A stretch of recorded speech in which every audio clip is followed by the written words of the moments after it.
What's up, YouTube? This is part 2 of homemade motorized chopper bike. I have actually had a nightmare trying to get this thing going. If you saw the first part, you would know that originally what I had was just one big ass belt that went all the way around the tire and then back to the motor. That really didn't work, so I wanted to put 2 speeds on here, like the mini motorcycle. I tried to replicate the mini motorcycle clutch design I have. I couldn't do it. I put a secondary shaft on here. There's a chain that goes to the tire with 8-inch sprocket number 40 chain. And right now, this thing just doesn't work. It doesn't work. There two. I have no idea. All I know is it doesn't work. So scrapping this project, and I really didn't record or upload a video on how I did this. I'm not really sure why. I just kind of wanted to get it done, and then upload me riding this thing. So I also got the seat done, and what else? I'm thinking about.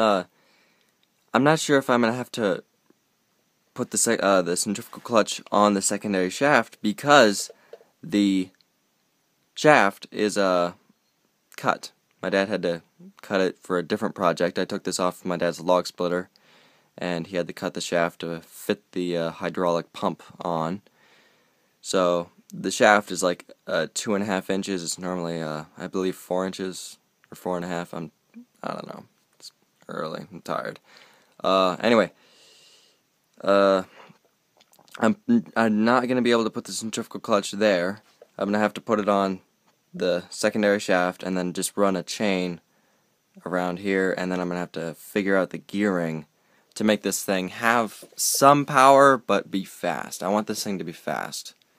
All my machines have to meet a certain standards to me, otherwise I scrap them or try to redo them. Right now, this thing can go.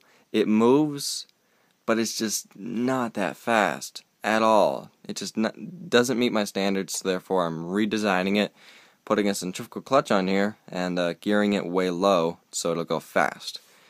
So first off, I gotta take all that stuff off, which will be fun. Actually, believe it or not, I was just able to put the centrifugal clutch on the shaft of the motor. As you can see, there's a lot of space in the main housing that the shaft is not on, but I'm not really too concerned about that.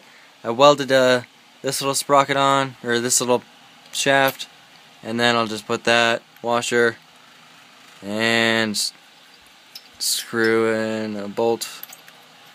Just like that, and hopefully it'll hold it in. Seems to be perfect. Kind of needs oil, but I'm not too worried about it. So it actually works perfect. It's awesome. Now I just gotta position that thing where I need it, and then weld it on. And then hopefully the chain is not going to be too loose or too tight, because I cannot move the motor back and forward, and I cannot move the secondary shaft back and forward. So hopefully the chain's going to be good and tight, but not too tight. So let's find out.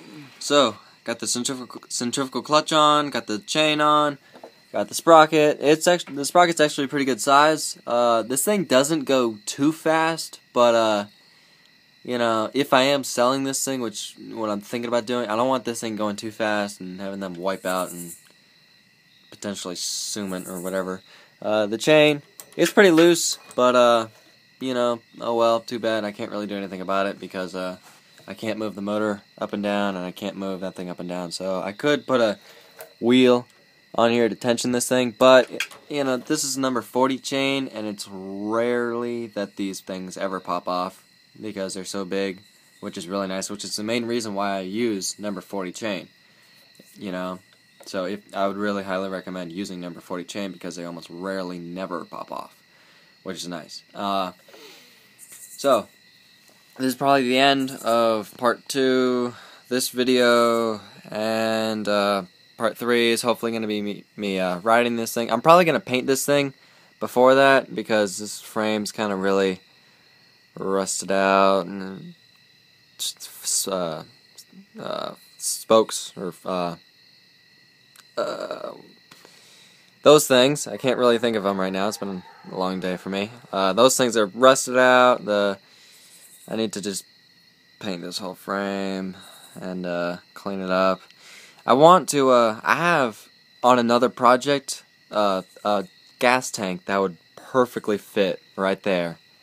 It'd be perfect for this project. That way I could get rid of this ugly white thing and this ugly ass bracket. But excuse me, sorry. So I'm thinking about doing that, but I don't know. You know, the project's on something else, but I'll think about it. I'm painting this thing red. I think this thing would be awesome, red. But yeah. And I'm working for the next 2 weeks. I'm working every day for the next 2 weeks. So I don't know when I'm going to be able to squeeze a video in. Hopefully I'll be able to do it soon, but please bear with me because I'm trying to get videos out, but yet I'm really busy with work and all that stuff. I'm working on way too many projects right now. I'm working on this thing, working on the scooter, the trike. I have another go-kart that I want to build. I got to get the other go-kart going. And, you know, I'm working on way too many projects, and I'm working every single day. So, bear with me on these videos. I'm trying to get these videos out as soon as possible, so you guys can watch them and all that stuff, so I can move on to new projects, because I got a ton more ideas for new projects. And hopefully they'll get bigger, and better, and more awesome. So, anyway, stop rambling on. Thank you for watching. Subscribe and have a nice day. Look for part 3.